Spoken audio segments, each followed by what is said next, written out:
On today's episode of the podcast, I am talking about weight gain during pregnancy.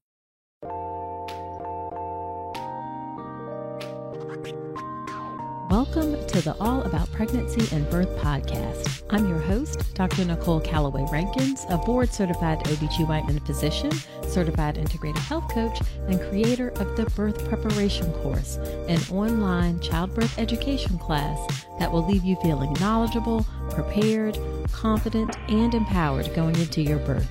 Quick note, this podcast is for educational purposes only, and it's not a substitute for medical advice.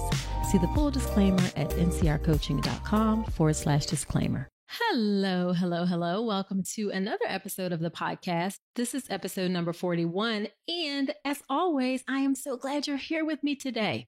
So last week on the podcast, I talked about how obesity affects pregnancy. That was episode number 40.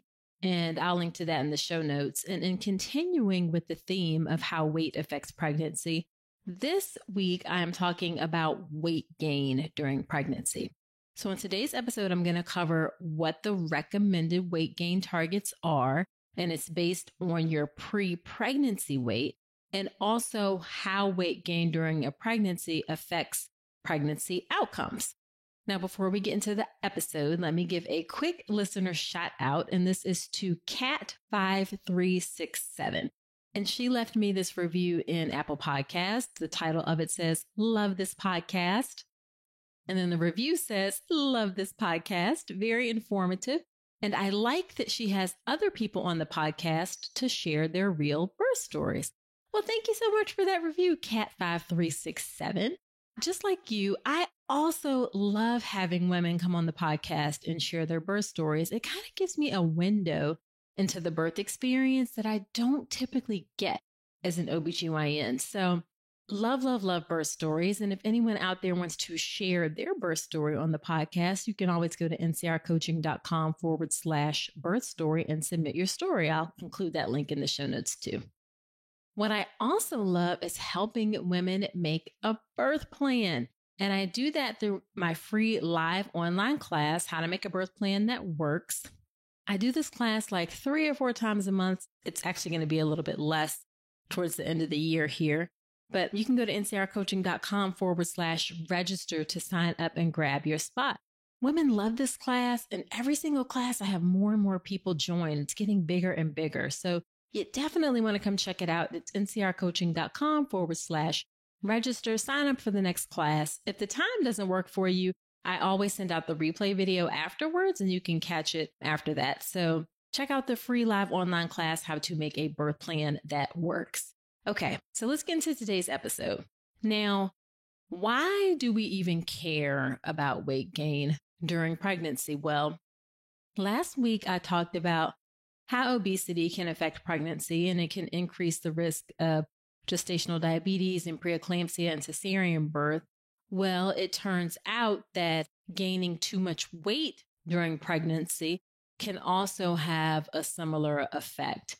And add to that, gaining too much weight during pregnancy also have some implications for the postpartum period, particularly with holding on to extra weight and the risk for obesity later in life. So that's why we pay attention to weight gain during pregnancy.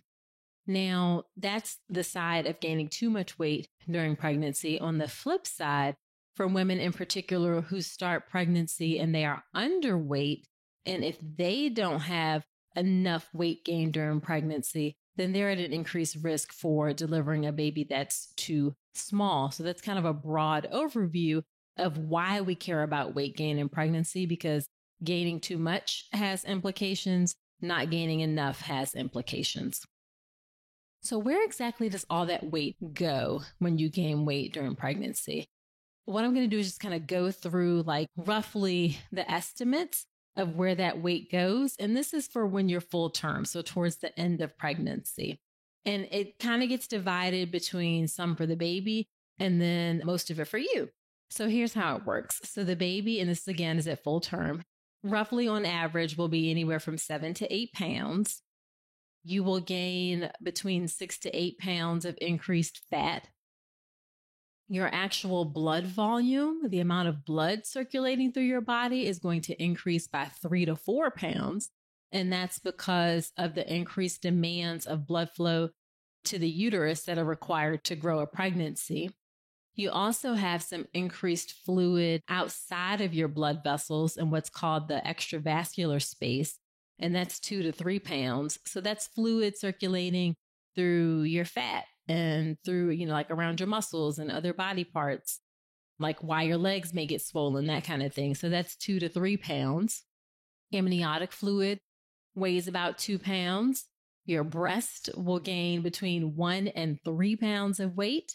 Your uterus itself will gain about 2 pounds, and then the placenta weighs roughly 1.5 pounds. So when you total all those things up between the baby, the increased blood, the increased amount of fat in your body, amniotic fluid, the increased weight in your breast, your uterus, and the placenta, that totals roughly 30 pounds or so on average. Now, we base our recommendations for weight gain during pregnancy. It's primarily based on some recommendations that were made in 2009, so 10 years ago. And the 10 years ago piece is going to become important as I talk a little bit more in the episode. But we base this on recommendations from 2009 from the Institute of Medicine. That's part of the National Academies of Science. That's a national government organization. And the recommendations are the same for everybody, at least in the United States. So it doesn't matter how old you are, whether it's your first baby, your second baby. It doesn't matter your race, your ethnic background. The recommendations are the same for everyone. And that is largely due to the fact that at the time these recommendations were made, that there just wasn't a lot of data available to decide if different people needed different types of recommendations. So they made the recommendations on the best available evidence that they had at the time. So let me just run through the evidence for you. So this is divided into your pre-pregnancy weight, or I should say it's based on your pre-pregnancy weight. So how much weight you should gain is based on your pre-pregnancy weight, and actually more specifically, your pre-pregnancy BMI, so body mass index. Body mass index takes into account your weight and your height. You put it into a calculator and it spits out a number. And based on that number, it classifies you as underweight, normal weight, overweight, or obese. So if your BMI is less than 18.5, you're considered underweight. And in that case, you should gain between 28 and 40 pounds during your pregnancy. That's the Institute of Medicine recommendation, IOM recommendation. If your normal weight, where your BMI is between 18.5 and 24.9, then it's recommended that you gain between 25 and 35 pounds. So not that much less than if you're underweight. If your BMI is between 25 and 29.9, you're considered overweight, and you should gain between 15 and 25 pounds. And if you are obese, where your BMI is greater than or equal to 30, then the recommended weight gain is between 11 and 20 pounds. So as you have more weight, then you need to gain less weight during your pregnancy. The recommendations are slightly different for twins. If you have twins and you need to gain more weight, they actually don't have a recommended weight gain for someone who is underweight and then what their weight gain should be for twins. There's not enough data to make recommendations. But if you're normal weight, overweight, and obese, and you have twins, roughly for each of them, you need to gain an additional 20 pounds. That's kind of a rough estimate if you have twins. Let's talk about something most pregnant women aren't getting enough of, omega-3 DHA. The recommendation is over 200 milligrams a day, but less than 5% of pregnant women in the U.S. meet that. That's one of the reasons I love Ritual's Essential Prenatal. It has 350 milligrams of vegan DHA, plus other key nutrients like methylated folate and choline to support baby's neural tube development. As an OBGYN, I appreciate that Ritual goes beyond the basics. The formula is science-backed, third-party tested for heavy metals and microbes, and every ingredient is traceable. And the delayed release design, it's gentle on the stomach, something that really matters, especially if there's trouble with nausea during pregnancy. You deserve to know exactly what you're putting into your body, especially when it comes to prenatal multivitamins. And with Ritual's dedication to traceable science and sourcing, you always will. See for yourself with 25% off your first month at ritual.com/Dr. Nicole. Start Ritual or add Essential Prenatal to your subscription today. That's ritual.com/Dr. Nicole for 25% off your first month. Now, as I said, these guidelines in 2009 by the IOM, at the time, there wasn't necessarily a lot of robust data in order to determine if we needed to make different recommendations for different people. One of the particular criticisms was not having different recommendations for women who are obese, because there's something different about women who have a BMI of 30 versus women who have a BMI of 40. I talked about in the last episode about the more weight you have, the increasing levels of complications you have. So it's thought that there should be different recommendations based on your weight as you get above that BMI of 30. So in 2019, so just this year, there was a study that came out from the Life Cycle Project Maternal Obesity and Childhood Outcomes Study Group. And they did another look at data looking at over almost 200,000 pregnancies between Europe and North America to try to get a better sense for what amount of weight gain is associated with lowering the risk of having bad outcomes. And the bad outcomes that they looked at were preeclampsia, gestational diabetes, cesarean birth, preterm birth, and then having a baby that's either too small or too big. And what they found is different than the 2009 Institute of Medicine guidelines. So they found that for underweight women, there was a decreased risk or a lower risk of adverse outcomes if they gained between 31 and 35 pounds. That's compared to the Institute of Medicine, which says 28 to 40. So not a huge difference. For normal weight women, they recommend a weight gain of between 22 and 40 pounds. That's actually not that much different from Institute of Medicine. And then overweight is where things, and obese is where things start to get a little bit different. So whereas the Institute of Medicine recommends a weight gain of between 15 and 25 pounds, this newer data showed that a weight gain of between just 4 pounds for overweight women up to 35 pounds was considered okay. And then for obese women, the weight gain was a lot stricter. So whereas the Institute of Medicine says 11 to 20 pounds, this newer data suggests less than that. So for a BMI of 30 to 34.9, the best outcomes were associated with a weight gain of just 4 to 13 pounds. If your BMI is 35 to 39.9, a weight gain of just either no weight gain at all, up to 9 pounds, was associated with better outcomes. And then for those with the BMI greater than 40, a weight gain between 0 and 13 pounds was considered associated with better outcomes. So a bit more restrictive than the Institute of Medicine. And actually, another key finding from this newer data is that it was actually pre-pregnancy weight or pre-pregnancy BMI is most strongly associated with whether or not you have adverse outcomes during your pregnancy as opposed to gestational weight gain. So it's really how you start your pregnancy that has a bigger influence on whether or not you have bad outcomes as opposed to how much weight you gain during pregnancy.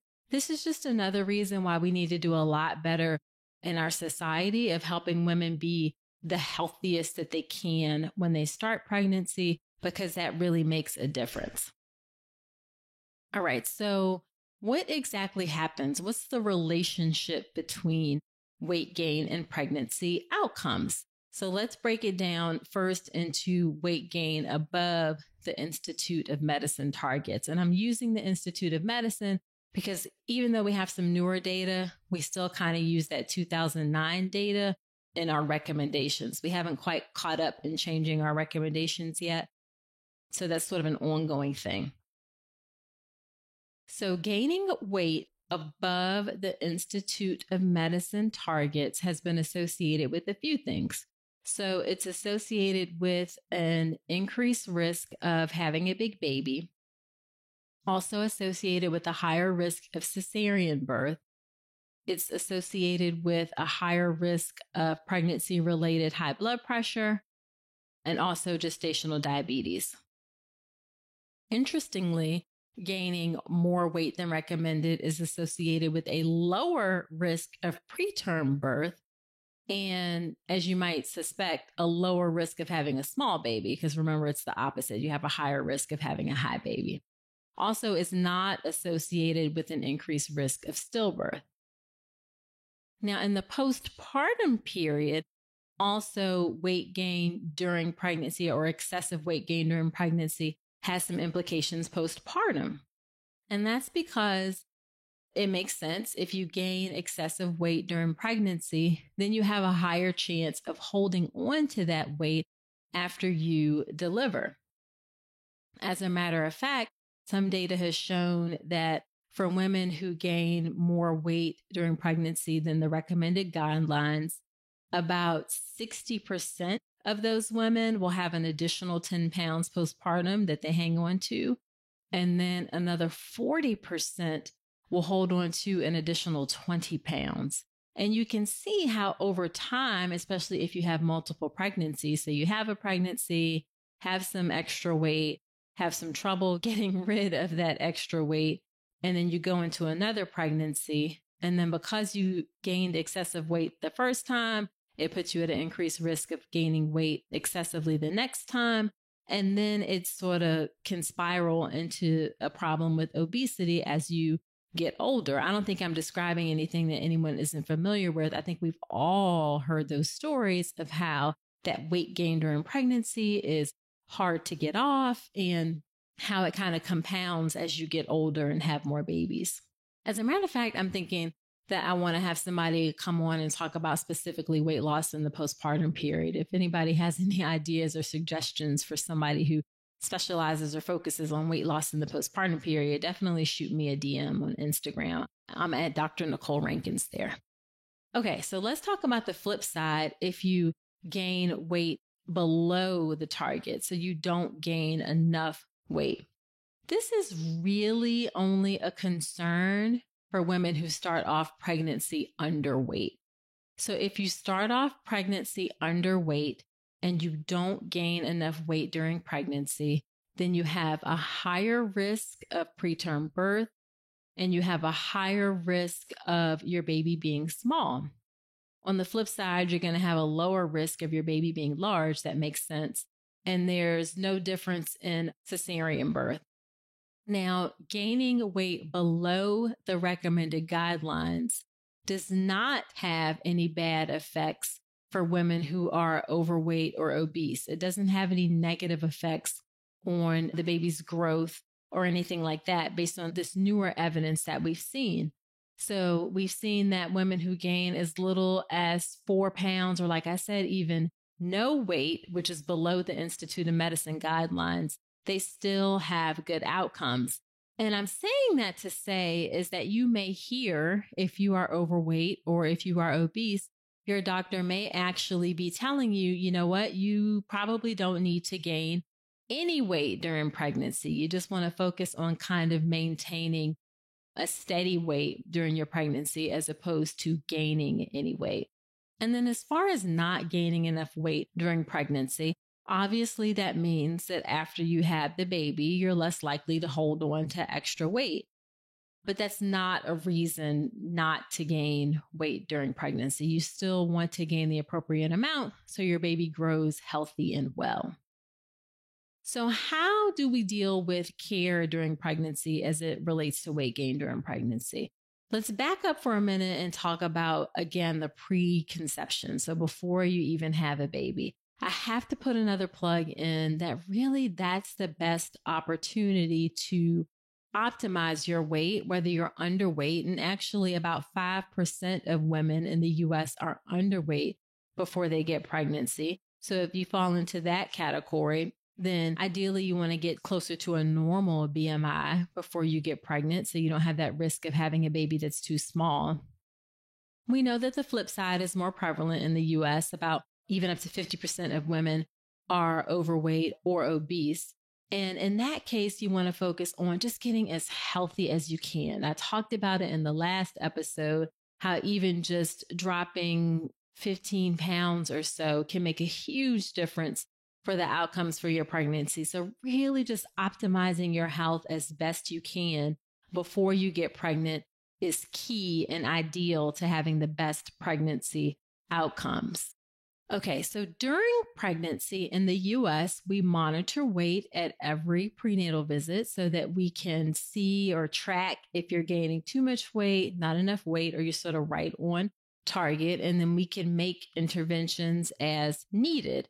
This is actually not the case everywhere. I believe in the United Kingdom, they only weigh women who they think are at risk for issues for weight gain during pregnancy. So it's not necessarily normal that women get weighed at every single visit. Now, what ideally should happen is in the beginning of your pregnancy, we should sit down and we should explain what the ideal amount of weight gain is. Because it's actually, again, not that much. Roughly, if you say 30 pounds for normal weight women, when you think about it, when you first get pregnant, you tend to be 6-7 weeks along, somewhere around there, maybe a little bit earlier, or maybe a tiny bit later. And a normal pregnancy lasts up to 40 weeks. So between 6 weeks and 40 weeks, that's 34 weeks. If you need to gain a total of 25 pounds, 30 pounds, then you really only need to gain about a pound a week.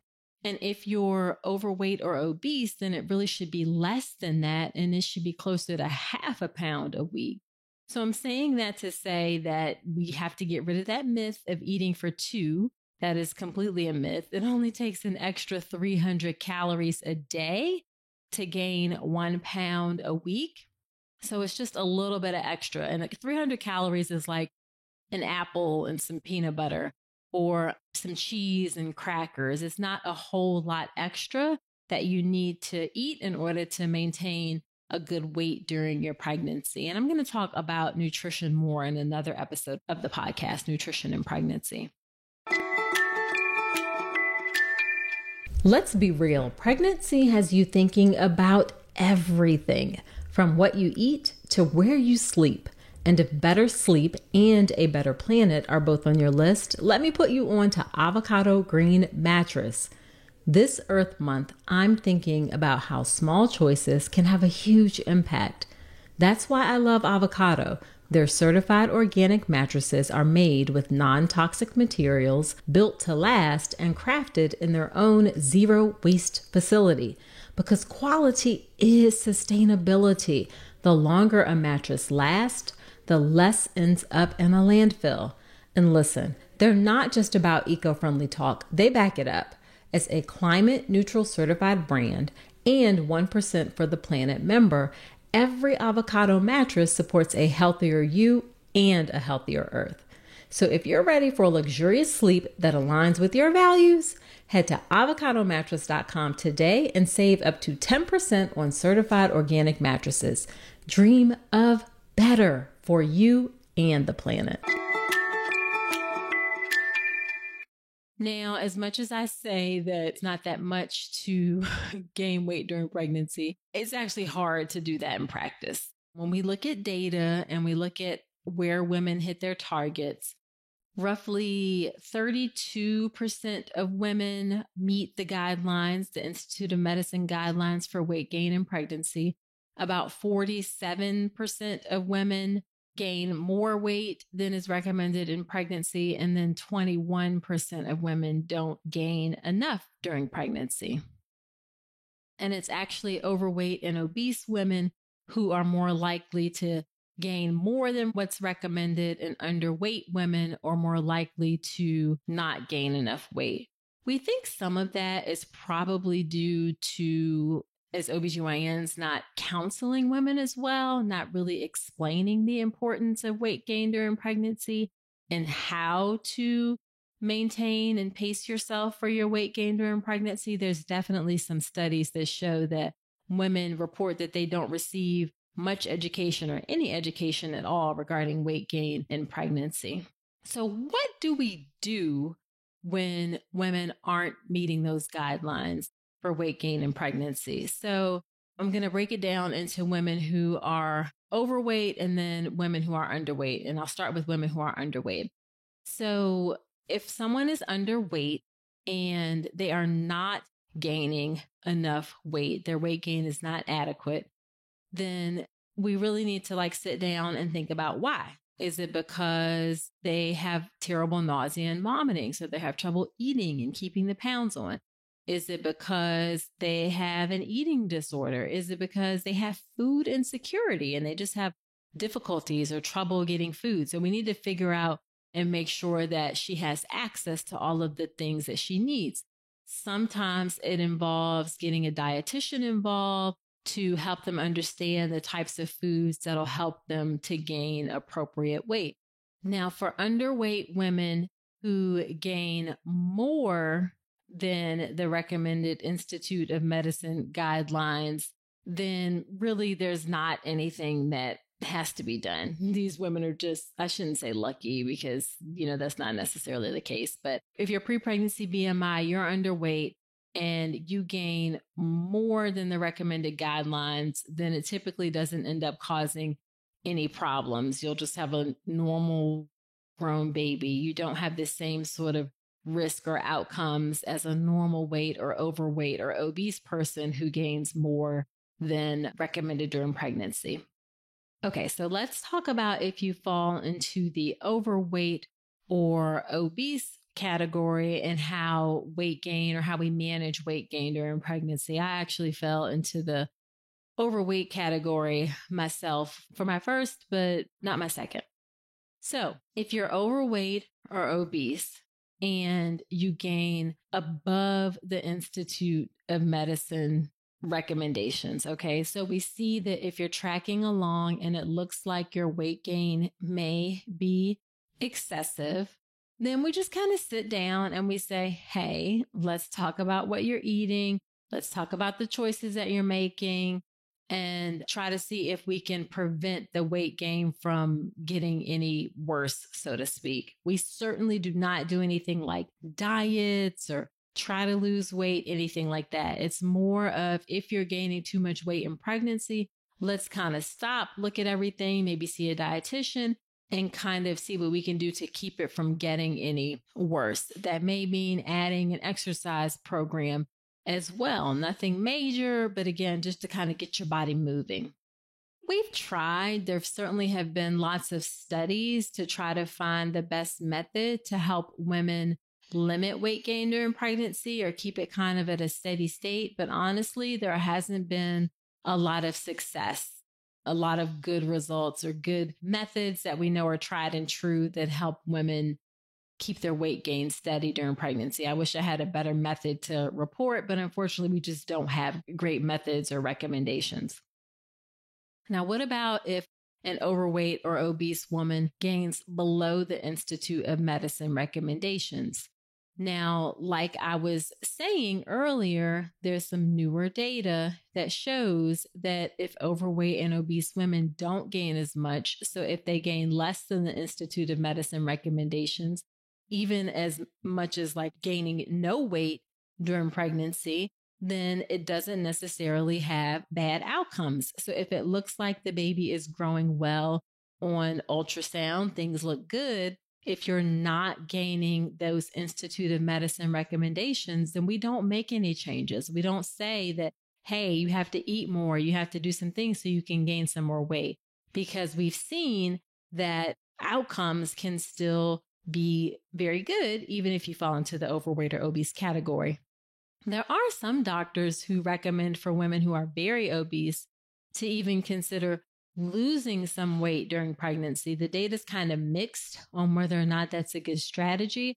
I think really what you should focus on is just kind of holding steady with your weight during pregnancy. Okay, so that brings us to the end of this episode. So just to recap, If you are underweight, if your BMI is less than 18.5, then you should gain between 28 and 40 pounds during your pregnancy. If your BMI is between 18.5 and 24.9, that's normal weight, then you should gain between 25 and 30 pounds. If you're overweight, and that's a BMI of 25 to 29.9, God, there's so many numbers in this episode, then you should gain between 15 and 25 pounds. And if you're obese, then you should gain between 11 and 20 pounds or even less. I would even argue that if you're overweight or obese, that you could gain less based on that newer data. You don't have to lose, but you could gain less or not gain any weight at all. Now, although I want you to be mindful of your weight during your pregnancy and your weight gain during your pregnancy, don't obsess over it, okay? I have seen some women who, no matter what they do, they just gain 40 pounds. It's just kind of how their body works. So what you should focus on instead is just overall good habits. So overall eating healthy, not overeating, making good food choices for yourself. And these are things that'll prove useful for you, not just during your pregnancy, but also after your baby is born. And remember, you only need just an extra 300 calories or so a day, even less if you're starting off pregnancy overweight and obese. So focus on that overall eating healthy, not so much the number on the scale. If you focus on overall eating healthy, then you're doing the best that you can. And then move your body, focus on moving your body, taking a walk during your pregnancy, prenatal yoga, also a great thing. So do those things, do the best you can, and just kind of focus on those healthy habits as opposed to the number on the scale. Because like I said, there's just going to be some women who, no matter what they do, they're just not going to gain the weight necessarily that they want to gain, or they're going to gain too much. Okay, so that is it for this episode. Be sure to subscribe to the podcast on Apple Podcasts or wherever you listen to podcasts. And I would love it if you leave a review so I can give you a shout out on the show. It also helps the show to grow and helps other women find my show. And don't forget about my free live online class, How to Make a Birth Plan That Works. Go to ncrcoaching.com/register to register for the next class. Checking out my free class is a great way to get a feel for my online childbirth education class, the Birth Preparation Course. That is my comprehensive online class that leaves you knowledgeable, prepared, confident, and empowered for your birth. You can learn more about the Birth Preparation Course at ncrcoaching.com/enroll. Now, next week on the podcast, I'm going to wrap up this series on weight. And guys, I feel like this has been a little bit of a tough one for me. Weight is always a sensitive topic. So I would love your feedback on how you feel like the episode or the information has been for you. I'm trying to present it in a way that's useful for you guys, but gosh, I feel like it's been a little bit tough. Anyway, I'm going to wrap up this series talking about weight by talking about nutrition next week. It's just kind of some basic facts about nutrition in pregnancy and the nutrients that you need and ideas to meet your nutrition needs during pregnancy. So come on back next week. And until then, I wish you a healthy and happy pregnancy and birth. Today's episode is brought to you by Women's Wellness Coaching by Dr. Nicole Calloway Rankins. Head to ncrcoaching.com to check out my free 1-hour mini course on how to make your birth plan, as well as my comprehensive online childbirth education class, the Birth Preparation Course. With over 8 hours of content and a private course community, the Birth Preparation Course will leave you knowledgeable, prepared, confident, and empowered going into your birth. Head to ncrcoaching.com to learn more.